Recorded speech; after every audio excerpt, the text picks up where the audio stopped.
अस्सलाम वालेकुम। हमारे वालेकुम सलाम। आज के इस प्रोग्राम के मुअज़्ज़िज़ मेहमानान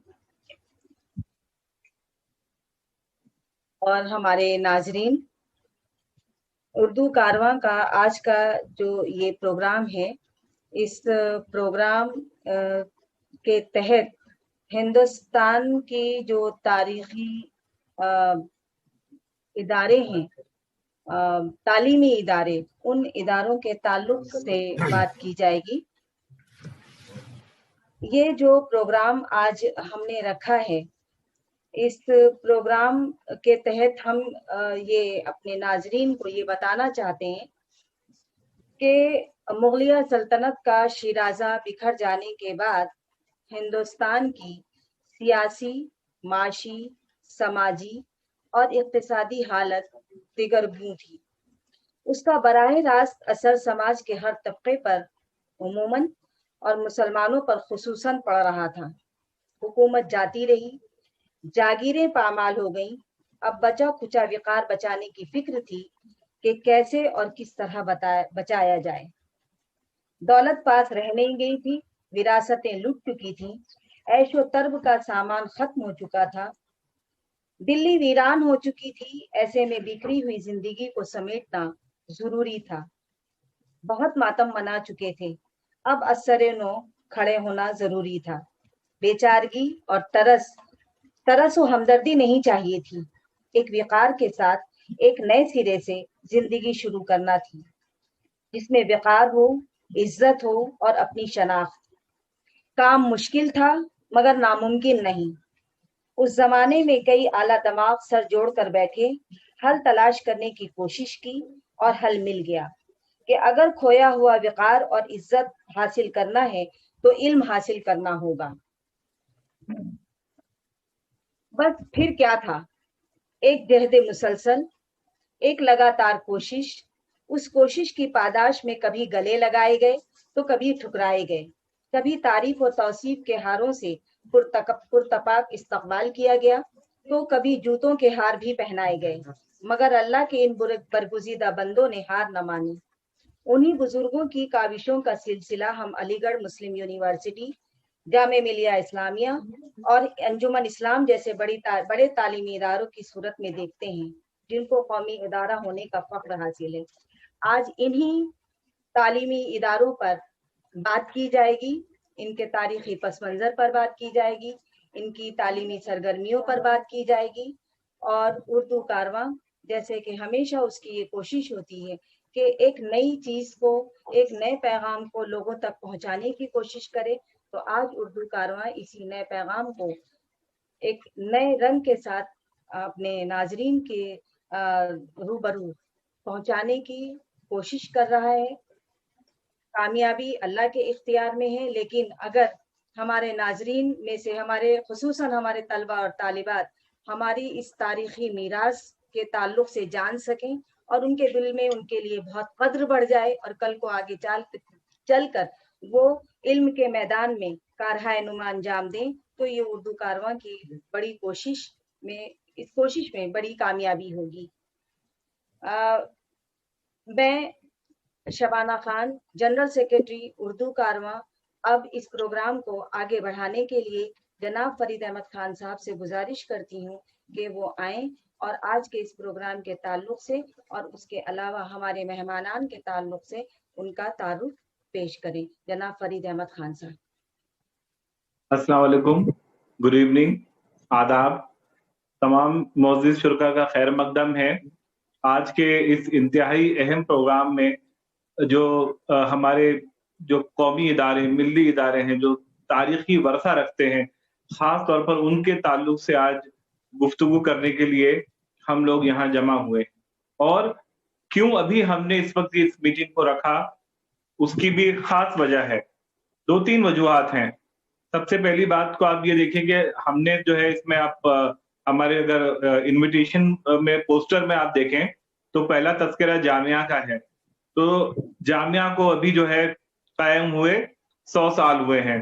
तो बल्कि 29 अक्टूबर को ही उसकी जो है वो एनिवर्सरी है जामिया के फाउंडेशन डे की।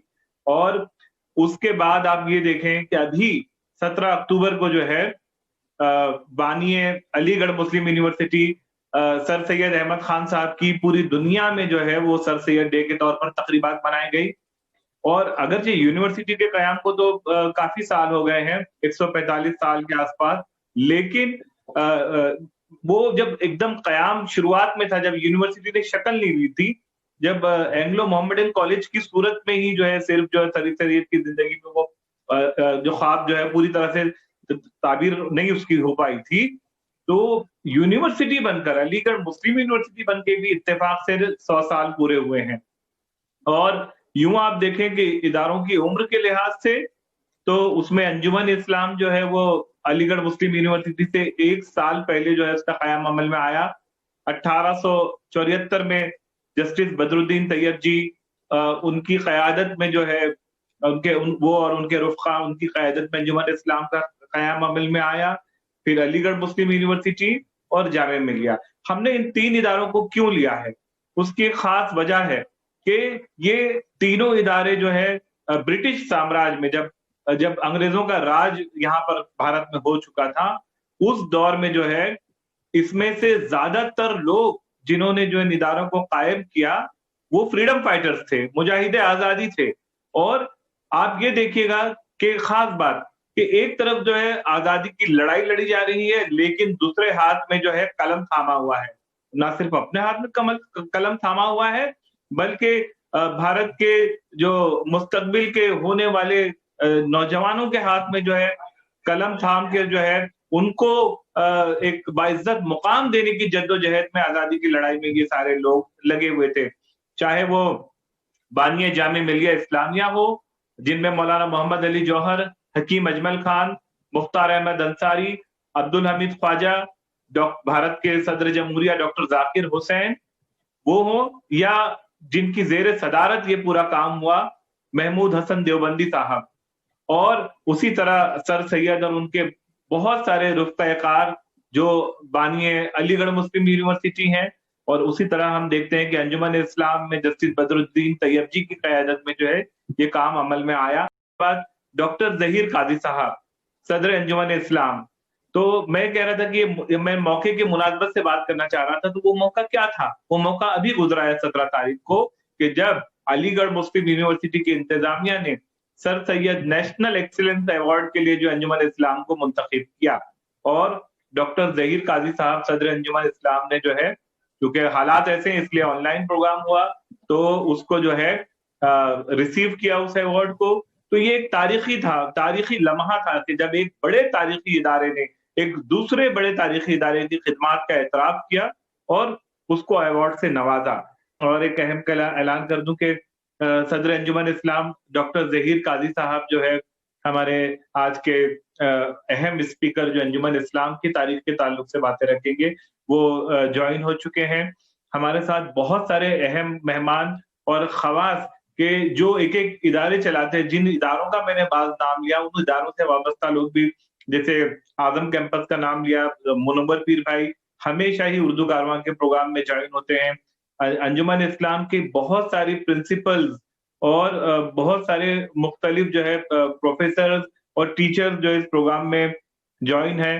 खासतौर पर सलमा लोखंडवाला साहिबा हैं, प्रिंसिपल मिनाज साहिबा हैं, और बहुत सारे लोग जो है, और लॉ कॉलेज की प्रिंसिपल फलकनाज साहिबा का खास बात यह है कि आपका ताल्लुक अंजुमन इस्लाम बैरिस्टर अब्दुल रहमान अंतुले जो है वो लॉ कॉलेज से है, लेकिन उनकी पीएचडी अलीगढ़ मुस्लिम यूनिवर्सिटी से लॉ डिपार्टमेंट से अभी मुकम्मल हुई है। तो ये भी देखिए एक अजीब सा इत्तेफाक है। उसके वालेकुम अस्सलाम। सबसे पहले मैं उर्दू कारवां के फाल सदर जनाब अहमद खान साहब, general secretary professor Shabana Khan और अंजुमन इस्लाम के सदर डॉक्टर ज़हीर इसाक काजी साहब, अभी जामिया मिलिया इस्लामिया की नुमाइंदगी करने वाले बुजुर्ग उस्ताद प्रोफेसर मोहम्मद हाशिम साहब का इस्तकबाल करता हूँ, शुक्रिया अदा करता हूँ। मेरा ताल्लुक़, जैसा आपने तारुफ में बताया, अलीगढ़ मुस्लिम यूनिवर्सिटी से है। यूनिवर्सिटी के अलावा मुझको हिंदुस्तान के मुसलमानों की तालीम से दिलचस्पी है, और मैंने पूरे हिंदुस्तान का एक तालीमी सफ़र भी किया था सैयद हामिद साहब के साथ, और एक तालीमी कारवां।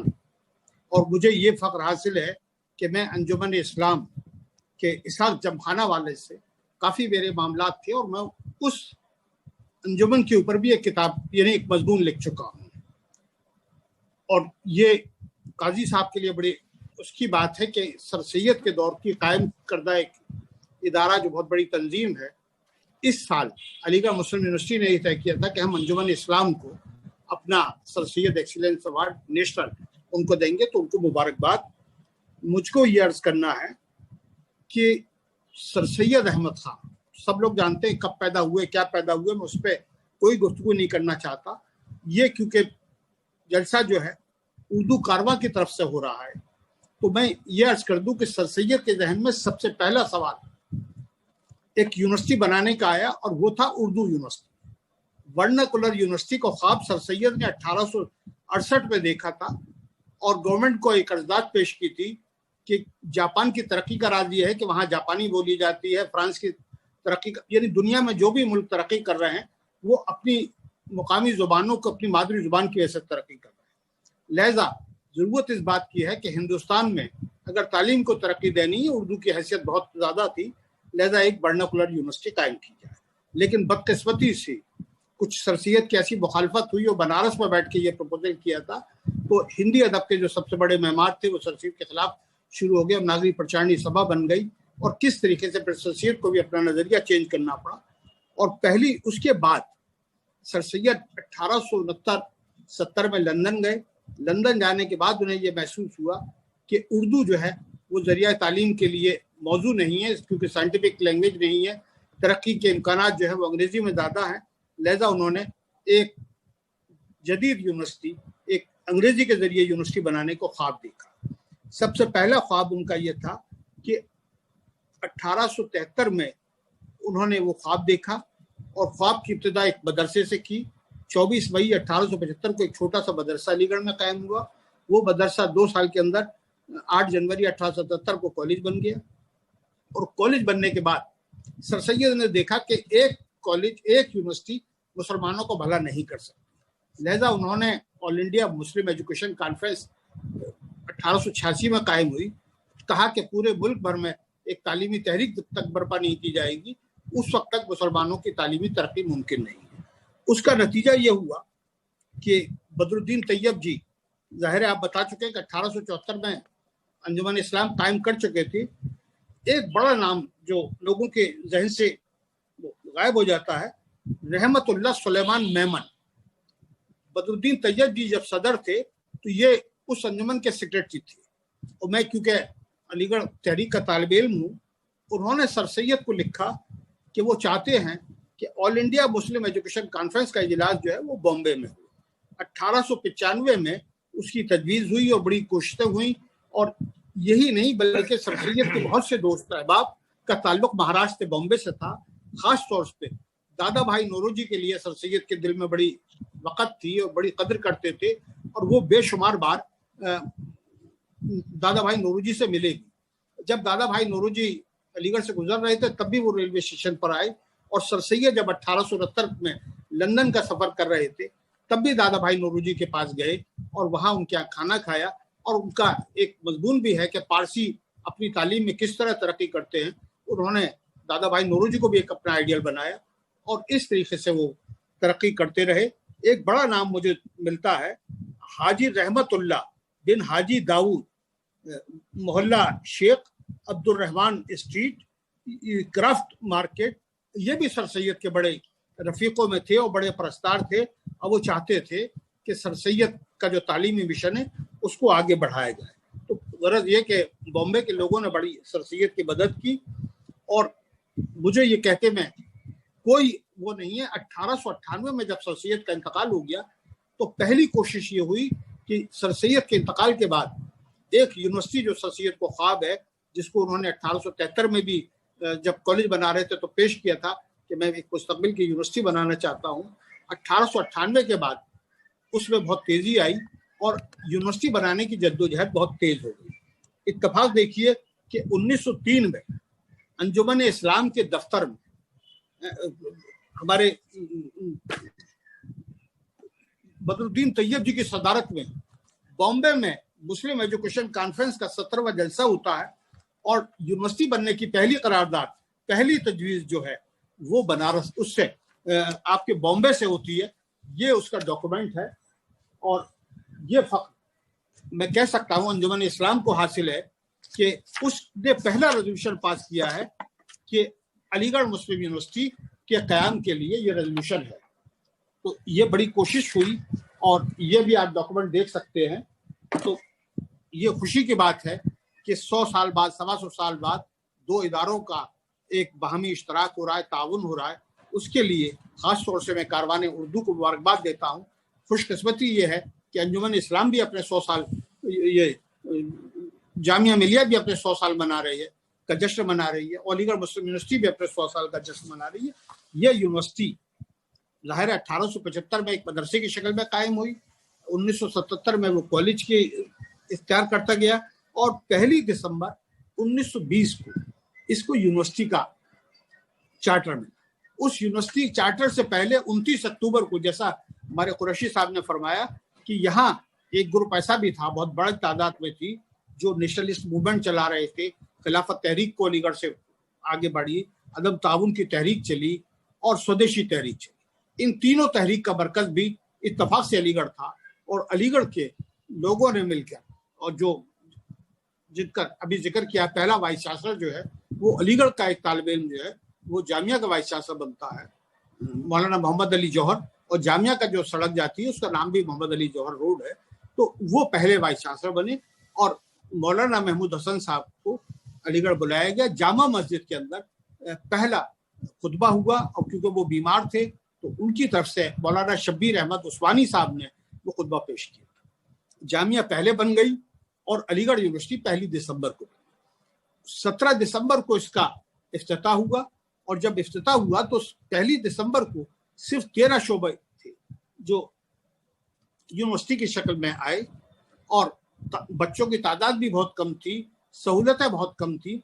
आज यूनिवर्सिटी 100 साल जश्न मना रही है और कोई दुनिया का ऐसा मुल्क नहीं है जहां अलीगढ़ का तालिब इल्म आपको कहीं ना कहीं मिल जाए। तो इस वक्त अलीगढ़ अल्हम्दुलिल्लाह तरक्की के मनाजिल तय कर रहा है। तीसरे हमारे जो मेहमान मुकर्रिर काजी साहब को मैं मेहमान कहूँ, मतलब मेरा और काजी साहब का, खुद मैं अंजुमन से जो वास्ता रहा है पूरी उम्र, तो काजी साहब कभी भी हमको जो है मेहमान नहीं लगे, बल्कि हम लोग, आप यकीन जानिए, अंजुमन में जब भी हम लोग जाते हैं तो हमको बाकायदा अंजुमन के हेड ऑफिस के खास तौर पर जो पत्थर की इमारतें हैं पुरानी कदीम, उनको देखकर, जब करीबी लाइब्रेरी को हम लोग देखते हैं तो हमको अंदाजा होता है। काजी साहब ने बताया कि उस लाइब्रेरी में बैठकर फ्रीडम फाइटर्स ने, मुजाहिदे आजादी ने अंग्रेजों के खिलाफ जो है मूवमेंट की कई मीटिंगें की।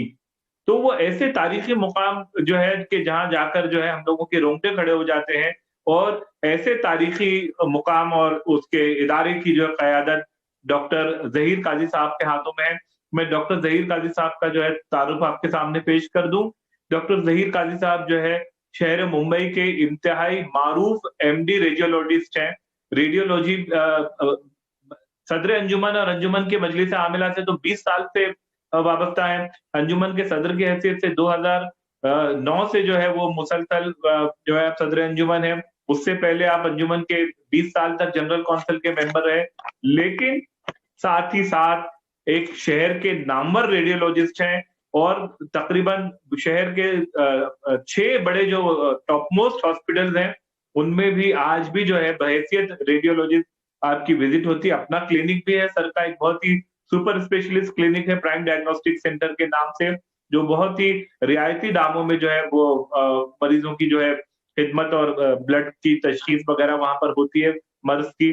और अभी कोरोना के पीरियड में जैसे आपने बताया कि वहां बहुत काम हुआ है अलीगढ़ में मेडिकल शोबे में, अंजुमन ने भी बहुत काम किया, अपने कई कैंपस को मख्तस कर दिया कोरोना के जो है वो रिलीफ सेंटर के तौर पर और क्वारंटाइन सेंटर के तौर पर। उसके अलावा सर जो है वो सेनेट के भी मेंबर रह चुके हैं मुंबई यूनिवर्सिटी के, और नेशनल मॉनिटरिंग कमेटी जो माइनॉरिटी अफेयर मिनिस्ट्री के तहत काम करती थी, आप उसके मेंबर रह चुके हैं। फिर जो इसका जो इम्प्लीमेंटेशन होता था, निफाज होता था मरकजी सरकार की जो मुख्तलिफ स्कीमों का, HRD मिनिस्ट्री के तहत आप उसके भी मेंबर रह चुके हैं। All India Muslim personal law board की जो है एग्जीक्यूटिव मेंबर हैं। और उसके अलावा शोबे स्पोर्ट्स से भी अगर आप देखें तो बहुत एमसीए जो है जो क्रिकेट एसोसिएशन है यहाँ पर मुंबई महाराष्ट्र की, आप उसकी जो है फाइनेंस कमेटी से के रुकन है।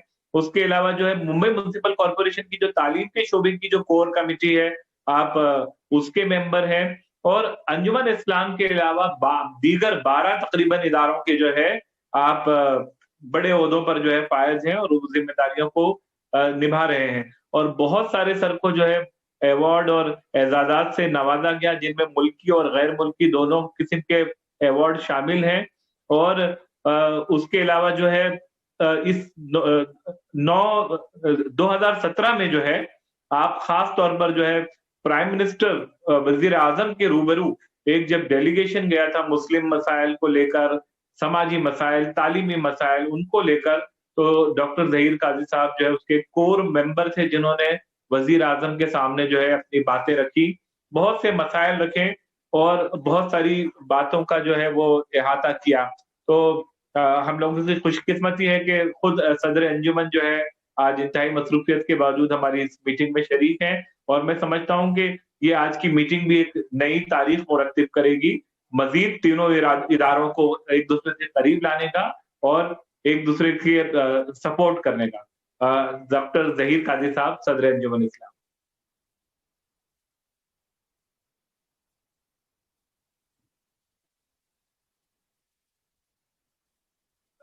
सर अनम्यूट कर दीजिए।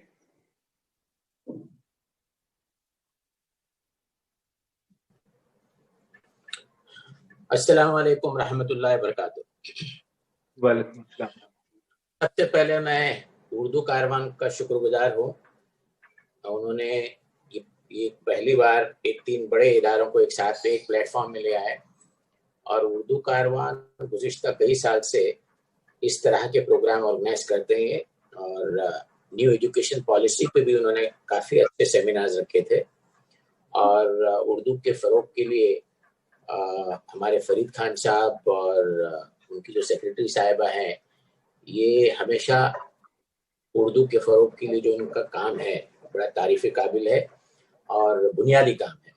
अक्सर उर्दू के बारे में बहुत सारे कसीदे पढ़े जाते हैं, लेकिन हकीकत में ज़मीनी तौर पे काम बहुत कम होता है। लेकिन ये उर्दू कारवां ने बहुत बेहतरीन काम अंजाम दिया है।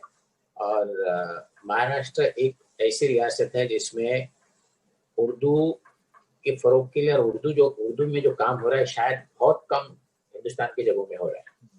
और आज के जो हमारे कीनोट स्पीकर्स थे जामिया मिलिया की तरफ से, प्रोफेसर हशीम कुरैशी साहब, मैं आपका भी शुक्रिया अदा करता हूँ इसलिए कि आपने हमको जामिया के बारे में बहुत सारा एनलाइटमेंट किया। और आत अबरार साहब को भी, जिन्होंने अंजुमन की और अलीगढ़ मुस्लिम यूनिवर्सिटी की उस दौर की वाबस्तगी की जो रिलेशनशिप थे उसके बारे में बहुत बेहतरीन तरीके से इसको पेश किया। और ख़ास करके जो 1903 में ऑल इंडिया मोहम्मदन कॉन्फ्रेंस जो हुई थी उसका भी जिक्र किया। और वो रेजोल्यूशन भी आपने बताया कि हमारे बदरुद्दीन तैयब जी साहब के सदारत में वो रेजोल्यूशन भी पास किया जिसमें मौलाना हाली भी थे और शिबली नुमानी साहब भी थे और बहुत सारे लोग थे। अंजुमन और अलीगढ़ मुस्लिम यूनिवर्सिटी के बारे में आपको पता ही चला होगा कि किस तरह के हमारे रिलेशनशिप थे। लेकिन उसके साथ साथ जामिया के साथ भी अंजुमन की बहुत वाबस्तगी रही। जब जाकिर हुसैन साहब ने जामिया की डोर संभाली 1927 में, तो उनका एक कॉम्पैक्ट ग्रुप था जिसमें डिप्ला के फाउंडर थे, आबिद हुसैन साहब थे और साथ साथ अंजुमन के 18वें सदर जो है, अंजुमन के कुल मिला की सदर है मेरा, I am the 21st president. 18th president Moinuddin Haris साहब, वो जामिया के स्टूडेंट रहे। और एक ग्रुप था जिसमें मैंने कहा जाकिर हुसैन साहब और तुम्हारा ख्वाजा हामिद साहब और मोइनुद्दीन हारिस साहब और एक आज़ाद साहब थे जो फ्रीडम फाइटर थे, जो पंडित नेहरू के पहले कैबिनेट में लेबर मिनिस्टर थे। this was a group of 5 people who were very close to each other. तो वो एक लिंक था जामिया के साथ। तो आज की जो नशिस्त है उसका मकसद ये भी है कि हम एक दूसरे से किस तरह जुड़े जाएं, और जो नई एजुकेशन पॉलिसी है उसमें ये खास करके तवज्जो दी गई है कि हमारे resources in terms of infrastructure और हमारे रिसोर्सेज एज ह्यूमन रिसोर्सेज, जो जैसे मिसाल के तौर पे ये बताया गया कि आर्किटेक्चर के फील्ड में जामिया की बहुत बड़ी पकड़ है, मास कम्युनिकेशन में भी है, और मेडिकल के मामले में अलीगढ़ मुस्लिम यूनिवर्सिटी का भी, और अंजुमन की भी कुछ खासियत है, स्पेशलाइजेशन है। तो हम अगर सब मिलके एक प्लेटफॉर्म पे आके if we can work out a modality जिसके तहत के एक दूसरे को फायदा भी पहुंचे और आगे बढ़ने की कोशिश भी करें। अंजुमन की तारीख ऐसे रही कि ब्रिटिश इंडिया में एक एजुकेशन पॉलिसी का नाम ही नहीं था उस दौर में, और जब ईस्ट इंडियन कंपनी यहाँ आई तो उसके कुछ सालों बाद वहाँ पे इंडस्ट्रियल रेवोल्यूशन आया ब्रिटेन में, और उन्होंने ज़्यादा तवज्जो दी तुम्हारे टेक्निकल पॉलिटेक्निक्स वगैरह वगैरह। तो हिंदुस्तान में आने के बाद उनको ये महसूस हुआ कि लैंग्वेज ऑफ कम्युनिकेशन का बड़ा प्रॉब्लम हो रहा था अंग्रेजों को। तो वो पहले चाहते थे कि इनको ऐसे हम जाहिल रखें, पढ़े लिखे ना रखें, अनपढ़े रखें, लेकिन फिर उनके समझ में आया कि एक लैंग्वेज ऑफ कम्युनिकेशन चाहिए था।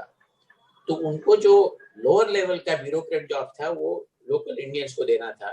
तो उन्होंने कुछ 1830 में कुछ एक फॉर्मूला बनाया, वो काम नहीं आया। फिर जाके 1880 में एजुकेशन पॉलिसी बनाने के लिए ब्रिटिश इंडिया ने उस दौर में बहुत सारे एमिनेंट लोगों से मशवरा लिया। उसमें अंजुमन ने जो ब्रिटिश इंडिया को एक पॉलिसी का खाका जो दिया, जो अंग्रेजी में कहते हैं कि in toto it was accepted. The founding fathers of Anjuman under the leadership Badruddin Tyab ji, उन्होंने ये कहा कि उस टाइम पे अपना कमर्शियल एजुकेशन हुआ करता था, physical education, agriculture, industrial and education for girls, एक बहुत अच्छी पॉलिसी बना के दी which was in fact accepted in toto. तो ये अंजुमन का शुरू में कंट्रीब्यूशन रहा, और अंजुमन 1874 में 22 फरवरी को एक बहुत ही मानवर जो बिजनेसमैन थे, साहिब माल नाखुदा मोहम्मद अली रोगे साहब, इनका बहुत बड़ा बिजनेस चलता था और सिल्क रूट से इनका बिजनेस हुआ करता था, और इन्होंने इस बॉम्बे शहर को बहुत सारी चीजें दी हैं, जामा मस्जिद बनने में, बड़ा कब्रिस्तान कहिए, जे हॉस्पिटल की जो जगह है उनकी थी। तो ये बड़े दानिश्वर थे। इनके घर में मीटिंग हुई जिसमें कमरुद्दीन तैयब जी थे, जो बदरुद्दीन तैयब जी के बड़े भाई, और बदरुद्दीन तैयब जी साहब थे, काजी कबीरुद्दीन थे, गुलाम मुंशी साहब थे। इन्होंने तय किया कि हमको एक एजुकेशन इंस्टीट्यूट बनाए which will have a scientific temper, और साथ साथ दीनी तालीम भी उसमें रहे, इस्लामियात को कायम रखते हुए दुनियाई तालीम, साइंटिफिक तालीम देनी होगी। तो उन्होंने तय किया कि हम, और उस रोज वहां पे कंट्रीब्यूशन हुआ, 10,000 रुपये नाखुदा मोहम्मद अली रोगे साहब ने दिए और 6,000 रुपये हमारे बदरुद्दीन से तैयब जी ने दिए, और उन्होंने एक छोटा स्कूल शुरू किया उसके दूसरे दिन। उसके बाद जो आप आइकॉनिक बिल्डिंग आप देख रहे हैं अंजुमन की, वो 1893 में उसका इनॉग्रेशन हुआ, लॉर्ड हैरिस ने इनॉग्रेट किया, और उसी वक्त में 4 मैट्रिकुलेशन के लिए बच्चों ने इम्तिहान दिया। उसमें से मेरे ख्याल से करीब 3 बच्चों ने कामयाबी हासिल की। इस तरह से वो सिलसिला शुरू हुआ, और बहुत लोगों को पता नहीं है कि बदरुद्दीन तैयब जी के बड़े भाई जो थे कमरुद्दीन तैयब जी, he was the first solicitor in India, not only of Bombay state. वो करीब 1874 से लेके 1889 यानी 14 साल तक पहले प्रेसिडेंट रहे।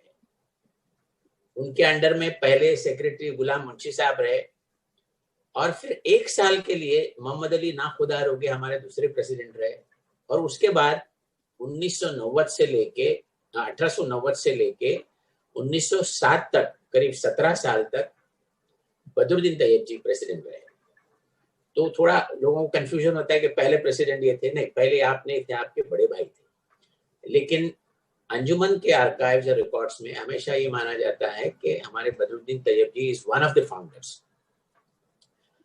सर, बदरुद्दीन तैयब जी की बैकग्राउंड ये रहा कि ये ब्रिटिश इंडिया के पहले Indian chief justice of Bombay high court, यानी कोई भी कोर्ट्स में, high court and highest level, हिंदुस्तानी जज अपॉइंट नहीं हुआ करते थे चीफ जस्टिस, ये पहले थे। और उसमें एक बड़ी खास बात ये थी, इनके आने से पहले लोकमान्य तिलक साहब को 2 बार फिरंगी जजों ने बेल देना रिफ्यूज कर दिया, और जब ये आप जज बन के आए तो ही was bold enough to give the bail to Lokmanya Tilak. It's a history. और ये उनका बैकग्राउंड था। उसके बाद वो 3rd इंडियन नेशनल कांग्रेस के प्रेसिडेंट रहे। मद्रास का जो कन्वेंशन था उन्होंने प्रिजाइड किया। और आप अगर बदरुद्दीन तैयब जी और सर सैयद अहमद को देखें, इनका बैकग्राउंड, इनकी सोच, there was lot of commonality. वो ये चाहते थे कि आला तालीम दी जाए और दीन के दायरे में रह के। हालांकि बदरुद्दीन तैयब जी उर्दू से उनकी कुछ लेना देना नहीं था, सच पूछे तो वो अंग्रेज आप समझिए, ऐसी उनकी पढ़ाई थी। लेकिन उन्होंने सोचा कि नहीं, medium of instruction should be mother tongue, जो आज भी राइट टू एजुकेशन में भी ये कहा गया, न्यू एजुकेशन पॉलिसी में, उस दौर में उन्होंने इस बात को सोचा था। तो इस दौर में हुआ ये कि हमारी एक करीमी लाइब्रेरी बनी 1898 में, और एक करीमी लाइब्रेरी जिसमें हर लैंग्वेज की किताबें हैं। अरबी है, पश्तो है, पर्शियन है, उर्दू है, मराठी है, इंग्लिश है और गुजराती है, अलग अलग। तो ये एक ऐसी जगह थी जहाँ फ्रीडम स्ट्रगल की स्ट्रैटेजीज बनाई जाती थी। उसके बाद आपको अच्छा लगेगा जान के कि उसी दौर में 1889 में ही हॉस्टल बना, यानी नया कॉन्सेप्ट था। ये यूनिवर्सिटी तो नहीं थी, लेकिन एक स्कूल था, और स्कूल विद हॉस्टल वो दौर में वाज अनहर्ड ऑफ, क्योंकि वो चाहते थे कि बॉम्बे स्टेट के जितने मुसलमान बच्चे हैं दूर दूर से आए तो उनके लिए हॉस्टल का रहने का इंतजाम हो जाए। उसकी कैपेसिटी कुछ 39 बच्चों की कैपेसिटी थी, जिसमें 5 बच्चों को फ्री देने का उसमें प्रोविजन रखा गया था। तो it was like literally public school आप कहिए उसको, जिसमें कैंपस में हॉस्टल बनाया गया। और वो हॉस्टल जो बना उसको सुबानी हॉस्टल नाम दिया गया। और एक सुबानी साहब जो थे वो भी एक बड़े बिजनेसमैन थे और महात्मा गांधी साहब के बड़े करीब थे। जब चंदा जमाने का वक्त आया तो उन्होंने महात्मा गांधी को ब्लैंक चेक दिया था। और जब उन्होंने, वो दौर था कि फॉरेन गुड्स का बाइकआउट किया जाए, तो उन्होंने अपने पूरे टेक्सटाइल्स के जितना उनका गोडाउन था सब लाके रास्ते पे जलाया था। एक ये भी उसका लिंक है कि फ्रीडम स्ट्रगल और गांधी जी और अंजुमन का। फिर उसके बाद 1903 के अंदर अंजुमन ने एक नया कॉन्सेप्ट शुरू किया। ये first of its kind in India पे ही, जो आज मिड डे मील कहलाता है, वो शुरू किया। एक था साहब थे दाऊद इस्माइल सोडा वाटर वाला साहब, उन्होंने स्पॉन्सर किया और ये सिलसिला चलता रहा। और उसी दौरान में किंडरगार्टन कल्चर उस बॉम्बे स्टेट में कहीं किसी ने सुना ही नहीं था कि मुस्लिम इदारों में शुरू हो जाएगा, तो उन्होंने उस दौर में शुरू भी किया था। तो जब बदरुद्दीन तैयब जी के दौर में ये स्कूल बना रहा, और उसके बाद बहुत सारे लोग आए, करीब मेरे ख्याल से 20 प्रेसिडेंट्स और रहे, उन्होंने भागदौड़ संभाली उस दौर में। और बदरुद्दीन तैयब जी साहब जाने के बाद बड़े होनहार लोग इसमें आए, काफी जस्टिस लोग रहे, हाई कोर्ट के जजेस थे, और बैरेट लॉ थे, ऑल लिटरेट पीपल, एक के बाद एक उन्होंने उसको संभाल के रखा। वर्ल्ड वॉर के दौर में और फर्स्ट और सेकेंड वर्ल्ड वॉर के दौर में थोड़ा स्टैग्नेशन कहिए, हालात नहीं सही थे, तो एक्सपेंशन नहीं हुआ। लेकिन सबसे पहला एक्सपेंशन अंजुमन का जो हुआ वो 1936 में एक आर्टिजन स्कूल बना। हिंदुस्तान की तारीख में artisan school with certification was unheard of. तो ये हमारा टेक्निकल कोर्स 1936 में शुरू हुआ। उसके बाद लड़कियों की तालीम का बड़ा प्रॉब्लम चल रहा था, क्योंकि एजुकेशन पॉलिसी में इनकॉर्पोरेट करने के बाद भी उस बॉम्बे स्टेट के मुसलमानों के यहाँ तालीम जो हो रही थी वो होम ट्यूटर एजुकेशन इस तरह का कॉन्सेप्ट था, यानी पर्दे के बाहर बच्चियां नहीं आती थी। तो 1939 में पहला गर्ल्स स्कूल की बुनियाद डाली गई। और वो पहला गर्ल्स स्कूल की कहानी इतनी ये है कि इट टचेस योर हार्ट। जो आज का दौर में हम कहते हैं कि इंक्लूसिव ग्रोथ होना चाहिए, तो इंक्लूसिव की एक मिसाल देखिए। एक खातून जिनका नाम मिस सैमसन, ये यहूदन थी, ज्यूविश लेडी, कैम्ब्रिज में पढ़ के आने के बाद बम्बई शहर में पारसी और तुम्हारे मिशनरी स्कूल ने उनको ऑफर दिया कि आप हमारी स्कूल संभालिए। वो खातून ने कहा नहीं नहीं, मैं नागपाड़ा में रहती हूँ, वहाँ मुसलमान और यहूदी भी लोग रहते हैं और मैं लड़कियों की पढ़ाई के लिए अंजुमन के साथ जुड़ जाऊंगी। तो हमारी पहली प्रिंसिपल थी और उनके साथ जुड़ने वाली पहली वाइस प्रिंसिपल मिस भरूचा जो पार्सन थी, उनके साथ जो पहली हेड मिस्ट्रेस थी मिसेस परुलेकर जो सारस्वत हिंदू ब्राह्मण थी।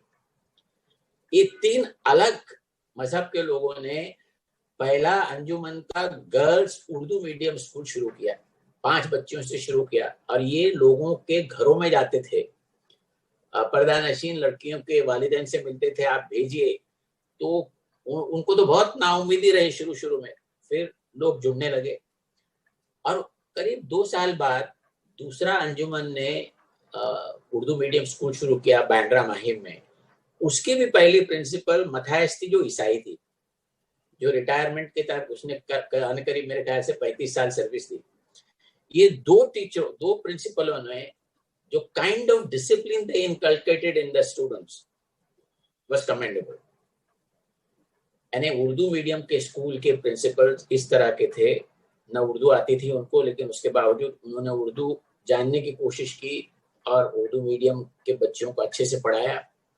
और वहाँ के जो बच्चियां हैं, they are achievers par excellence not in India and beyond in India।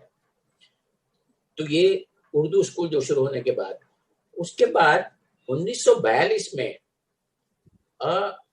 एक कमर्शियल स्कूल शुरू किया गया और इसकी बुनियाद इनॉग्रेशन किया था मोहम्मद अली जिन्ना साहब ने।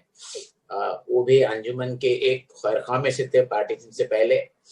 और उस इनॉग्रेशन में मैं एक फोटोग्राफ है उसमें, आप अगर उसको बड़े तवज्जो से देखें तो ऐसे लोग थे उसमें, जो हमारे आजिम प्रेम जी के वालिद थे, he was also one of the chairman, Akbar पीर भाई थे उसमें, और बड़े बड़े लोग थे।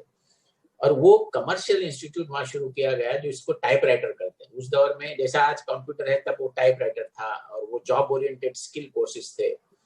तो Anjuman was the first one in state of Bombay state कहा जाता था, जिन्होंने प्राइवेट डोमेन में पहला ऐसा स्कूल शुरू किया। और बॉम्बे स्टेट उस दौर का, जिसमें गुजरात का एक हिस्सा था, मध्य प्रदेश का एक हिस्सा था, आंध्र प्रदेश का था, कर्नाटका का था और महाराष्ट्र था। It was a big huge state like that. तो उसमें भी पहली बार अंजुमन ने एक कमर्शियल इंस्टीट्यूट बनाया। फिर हमारी एक स्कूल बनी कुरला में। इस तरह स्कूलें बढ़ती गई। फिर एक दौर आया पोस्ट पार्टीशन के बाद, बहुत सारी चीजें ऐसी हुई कि there was bias by bureaucrats and so on so forth. इसको ध्यान में रखते हुए उस जमाने के जो हमारे सदर थे बैरिस्टर अकबर पीर भाई, वो 1957 में आए और 17 साल तक सदर रहे अंजुमन के। उनके दौर ने बहुत प्रोग्रेस देखा है। उस शख्स ने अपनी पूरी दौलत लुटाई अंजुमन के लिए. He sacrificed his career and he even sold out his premises in the cause of Anjuman. He will stand out as one of the finest presidents to the best of my knowledge today. और उनके दौर में और वो जिन्ना साहब के nephew थे, one of the finest barrister's. उनके फर्स्ट असिस्टेंट राम जेठमलानी थे. आप सोचिए क्या प्रैक्टिस थी उनकी. तो उस प्रैक्टिस करते करते उन्होंने फिर in the middle of his career he gave up everything for Anjuman. तो उनके दौर में पहला पॉलिटेक्निक बना 1958 में, और वो पॉलिटेक्निक की के इनॉग्रेशन में और silver jubilee simultaneously artisan school का था, तो पंडित जवाहरलाल नेहरू आए थे. उसके बाद अकबर पीर भाई के दौर में पहला कॉलेज बना. आप देखिए अंजुमन का जो प्रोग्रेस रहा वो स्टडी था शुरू में, फिर वो हायर एजुकेशन में गया. हमारी जो बुनियादी तालीम के ऊपर जो जोर था वो पहले रहा मजबूत करने को, उसके हम हायर एजुकेशन में गए. तो पहला कॉलेज अकबर पीर भाई कॉलेज ऑफ कॉमर्स 1966-67 के दरमियान बना. और उसके बाद अंजुमन ने 2 यतीम खाने अपने इसमें ले लिए. Anjuman was a company which was established in 1940s. तो उसी के तहत we could take the some sick institutions. तो 2 यतीम खाने अंजुमन में लिए, एक बावला ऑर्फनेज जो वर्सोवा में है और एक ऑर्फनेज पूना में है उनके दौर में. और ये सिलसिला चलता रहा. एक डीएड कॉलेज भी हुआ. और उसके बाद एक दौर आया जिसमें डॉक्टर जमखानावाला साहब का दौर था. उसमें भी सिग्निफिकेंट एक्सपेंशन हुए, खास करके हायर एंड प्रोफेशनल एजुकेशन में. और 1984 तक अंजुमन के primary secondary school Urdu medium में रहे. 84 के बाद उसी कैंपस में इंग्लिश मीडियम स्कूल भी शुरू की कि दे कुड को एग्जिस्ट. तो ये सिलसिला 1984 में हुआ. और 1984 में पहला इंजीनियरिंग कॉलेज बना डॉक्टर मोहम्मद इसाक जमखानावाला साहब के दौर में. फिर आहिस्ते आहिस्ते हमारा हमने एक टेक ओवर किया यूनानी मेडिकल कॉलेज जो 1940 में बना था, और एक केटरिंग कॉलेज बना. उसके बाद एक कॉलेज फॉर बिजनेस मैनेजमेंट बना, एक पॉलिटेक्निक बना. इस तरह अंजुमन का जो सिलसिला रहा बढ़ने का बढ़ता रहा. और उसके बाद गुज़िश्ता 11 साल में जो अंजुमन ने तरक्की की है, तो I think if you go by the records of any huge organization, it can claim that it is the fastest growing organization in last decade. इसमें बहुत सारे कॉलेजेस ऐड किए गए, और एक केटरिंग कॉलेज आ गया, और एक engineering, architecture, pharmacy, home science shift हुआ, लॉ कॉलेज आ गया, और बहुत सारे junior colleges, pre primary schools खुले. और we are growing. We believe, हमारा फंडा ये है कि एक्सपेंशन होना चाहिए, उसके साथ साथ कंसोलिडेशन. ये लास्ट 10 साल में जो एग्जिस्टिंग इंस्टीट्यूशंस थे उनकी जो इनटेक कैपेसिटी है वो 3 गुना बढ़ाई गई. नए वो इंस्टीट्यूशंस को इंफ्रास्ट्रक्चर ऐड ऑन किए गए. और हमारे यहाँ भी फॉर्चुनेटली हमारे जो एलुमनाई रहे वो हर फील्ड में रहे. फिल्म इंडस्ट्री में है, क्रिकेट में रहे, और ब्यूरोक्रेट्स में रहे, सीईओज, राइटर्स, जर्नलिस्ट.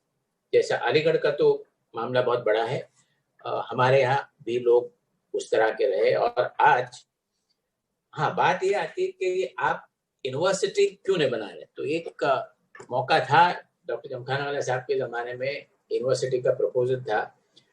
उसको हमने बड़ी बारीकी से एनालाइज किया. तो हमने समझा कि उस दौर में, मैं 2005 की बात कर रहा हूँ, कि it's not our cup of tea as it. और अब वो दौर आया है, एक हमारा मेडिकल कॉलेज आना बाकी है, वो होने के साथ साथ एक डेंटल कॉलेज के बाद we are a complete organization. उसके बाद आप सोचेंगे यूनिवर्सिटी. और यूनिवर्सिटी का आजकल कॉन्सेप्ट इज डीम यूनिवर्सिटी. तो हम उसके प्रोज एंड कॉन्स देखेंगे. कभी कभी ऐसा भी होता है कि यूनिवर्सिटी न बनते हुए भी you are like in university, and if it is that is to your advantage, why not continue. तो there are 2 schools of thought. उस पर आप सोचेंगे क्या करना है. और हमारे पास खुद का प्रिंटिंग प्रेस भी है, जो 1966 में उसको मिनिस्ट्री ऑफ इंफॉर्मेशन ब्रॉडकास्टिंग ने नेशनल अवार्ड दिया था। हमारे पास फिलहाल 16 प्राइमरी प्री प्राइमरी है और 15 प्राइमरी सेकेंडरी 20 स्कूल्स है, करीबन 10 जूनियर कॉलेजेस है और डिग्री प्रोफेशनल कॉलेजेस करीब 14 है। 4 पॉलिटेक्निक है जिसमें 2 गर्ल्स पॉलिटेक्निक्स है और हॉस्पिटल्स है और बहुत सारे हमारे कॉन्फ्रेंस हॉल्स है, ऑडिटोरियम्स है, 3 रिसर्च इंस्टीट्यूट है, एक research in engineering, research in business management, एक रिसर्च इन कॉमर्स। और ये सब चीजें जो अंजुमन ने ऐड ऑन किए गुज़िश्ता 10 साल के क्रिएशन है।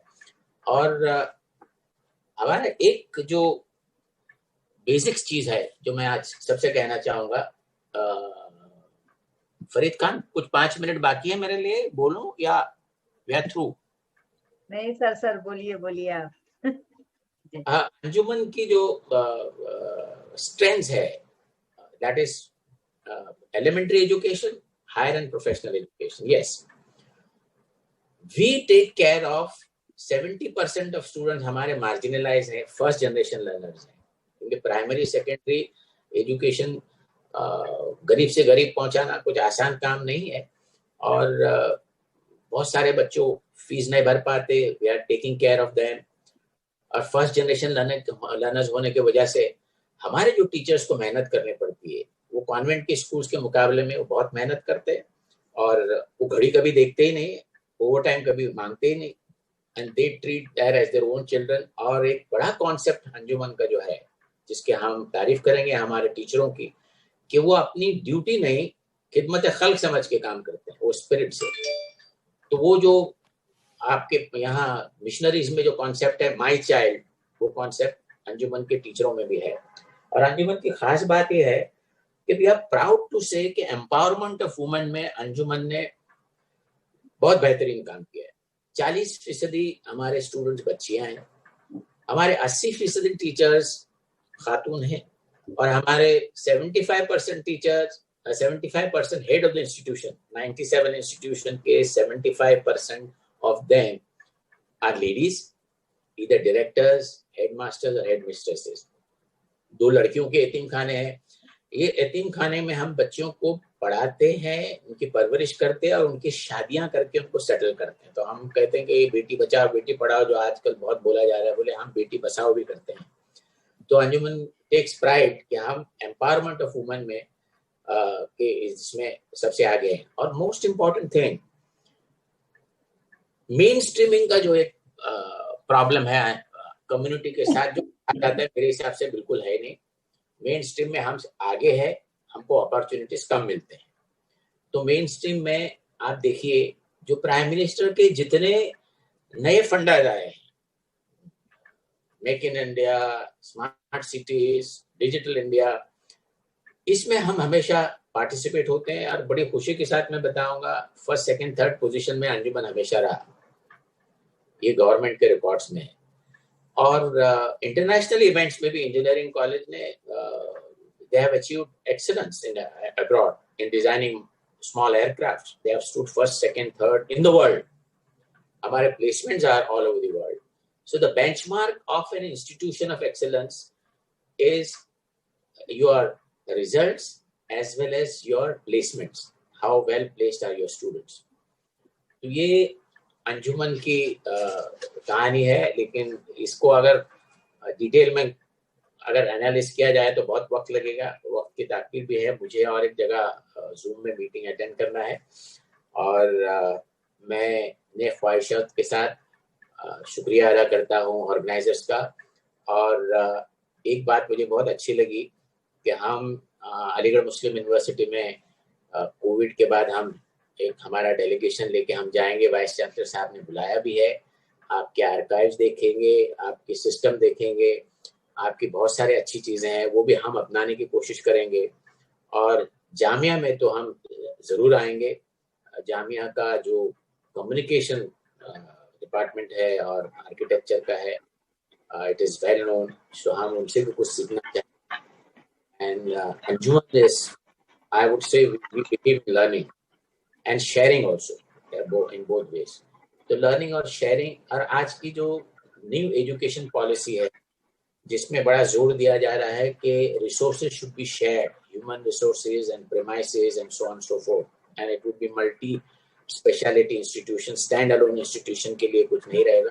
आपको जान के खुशी होगी, ब्रेन स्टॉर्मिंग में अंजुमन को भी शामिल किया गया था कस्तूरी रंजन साहब ने, और जो इंटरनेशनल करिकुलम की पॉलिसी है उसमें भी महाराष्ट्र गवर्नमेंट शामिल है। और हम चाहेंगे कि आज के इस सेशन से अंजुमन और अलीगढ़ मुस्लिम यूनिवर्सिटी और जामिया बहुत करीब आ गए हैं, ऐसा मुझे लग रहा है। और इसके लिए मैं फरीद खान साहब का बहुत शुक्रगुजार हूँ। बस thank you, you have proved beyond doubt that you are very I say grateful to your alma mater, that is Anjuman Islam, and you have given contribution. ये तुमने जो कहा जाता है ना गुरु दक्षिणा होनी चाहिए, ये दिया है, बहुत बहुत शुक्रिया। और बहुत सारे लोगों ने बड़े इसको सुना। I hope I have not bored you, and thank you very much. अस्सलाम वालेकुम रहमतुल्लाहि व बरकातहू। Any question, discussion? हमें तो फख्र है कि हम लोग अंजुमन से हैं। अल्हम्दुलिल्लाह जी। फरीद सर जी, तो ये थे सदर अंजुमन इस्लाम डॉक्टर ज़हीर काजी साहब। 1,10,000 तलबा और तालिबात के जो है वो सरपरस्त, जिनमें केजी से लेकर पीजी और पीएचडी तक के जो है नज्म जो है अंजुमन इस्लाम में पाया जाता है। और खास बात यह है कि मैंने देखा है कि मैंने अपनी जिंदगी में किसी इतने बड़े इदारे का, चूंकि मैं भी खुद अंजुमन का तालिब इल्म रह चुका हूँ, मेरा पूरा खानदान, हम लोग कुल 11 भाई बहन है, सब के सब अंजुमन से जो है तालीम याफ्ता अंजुमन के मुख्तलिफ इदारों से। मेरे जो सेकंड थर्ड फोर्थ जनरेशन है, भांजे भांजिया, उनके बच्चे भी अंजुमन इस्लाम से जो है वो इस्तेफादा हासिल कर रहे हैं। एक लंबी चेन बनी हुई है। तो डॉक्टर ज़हीर काजी साहब जैसा इजीली एक्सेसिबल प्रेसिडेंट अंजुमन इस्लाम का या किसी भी इतने बड़े तालीमी इदारे का मैंने अपनी जिंदगी में नहीं देखा। हम लोगों को जब चाहिए होता है हम सर से फोन पर गुफ्तगू कर लेते हैं। आजकल तो खैर ये कोरोना वाली मुसीबत चल रही है, वरना उससे पहले जब भी सर ऑफिस में मौजूद हो, कभी विद अपॉइंटमेंट कभी विदाउट अपॉइंटमेंट, हम लोग जो है उनसे मिलते हैं। और अंजुमन इस्लाम के बहुत सारे छोटे बड़े ऐसे काम जो एक सदर को कभी मैंने करते हुए नहीं देखा, मैं तसव्वुर भी नहीं कर सकता कि कोई सदर जो है ग्राउंड लेवल पर जाकर इतना जो है छोटा काम कर सकता है। बड़े काम के अलावा वो काम भी सर जो है बहुत खूबी अंजाम देते हैं। तो हम लोगों को जो है डॉक्टर ज़हीर काजी साहब की सदारत और क़यादत पे हम अंजुमन के साबिक तालिब इल्म लोगों को जो है फख्र आता है। और अब बारी जो है वो रस्म शुक्रिया की है। शुक्रिया की रस्म अदा करने के लिए मुझे ये जिम्मेदारी जो है वो सौंपी गई है। मैं सबसे पहले हमारे आज के तीनों मेहमान मुकर्रिरीन जनाब कुरैशी, प्रोफेसर कुरैशी साहब, जनाब राहत साहब और हमारे हरदिल अजीज इसलिए कि पहले भी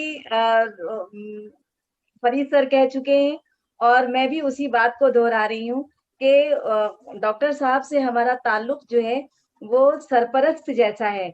हम लोग जो हैं वो कोई भी हमारी उर्दू कारवां का कोई भी प्रोग्राम हो, कोई भी मुश्किल हो, कुछ भी हो, हम या तो अपॉइंटमेंट लेकर के जाते हैं या बगैर अपॉइंटमेंट के भी जाते हैं। दोनों सूरतों में हमें जो है वो हमेशा सरपरस्ती ही मिलती है। तो आप तीनों मेहमानान का बहुत बहुत बहुत शुक्रिया।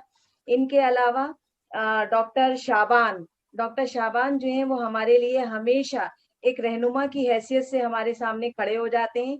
जहाँ कोई मुश्किल आती है और तो डॉक्टर शाबान का हमेशा सजेशन होता है और वो सजेशन 100% हमारे उर्दू कारवां के और हमारे सुनने वालों के हक में होता है। इसके अलावा मैं उन तमाम हमारे नाजरीन का जो वक्तन फौक्तन उर्दू कारवां के हर प्रोग्राम में अपना कीमती वक्त देते हैं और आखिर तक हमारे साथ जुड़े रहते हैं, तो मैं उनका भी शुक्रिया अदा करती हूँ। और ये जाने से पहले ये जरूर कहना चाहूंगी कि बगैर आप लोगों की सरपरस्ती के, बगैर आप लोगों के ताउन के, बगैर आप लोगों की मोहब्बतों के, बगैर आप लोगों के खुलूस के उर्दू कारवां कुछ भी नहीं है।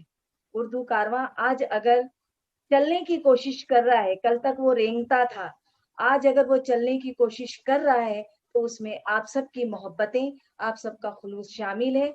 मैं हर प्रोग्राम के बाद ये कहती हूँ कि मैं उर्दू कारवां हमेशा आप लोगों का, आप तमाम साहिबान का ये ताउन, आप लोगों की ये सरपरस्ती और ये मोहब्बतें हमेशा कर्जदार रहेगा और उम्मीद करता है कि आप लोगों का खुलूस हमें इसी तरीके से मिलता रहेगा और हम इसी तरीके से आगे बढ़ते रहेंगे।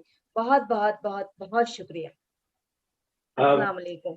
वालेकुम अस्सलाम। आखिर में सिर्फ एक अहम ऐलान करके प्रोग्राम का इख्तिताम होगा कि अगले माह नवंबर में जो है, चूंकि ये मामला इसी तरह चल रहे हैं, हम लोग इस साल का अशरे उर्दू जो उर्दू कारवां का जो है एनुअल इवेंट है, सालाना प्रोग्राम है, वो ऑनलाइन ही होगा।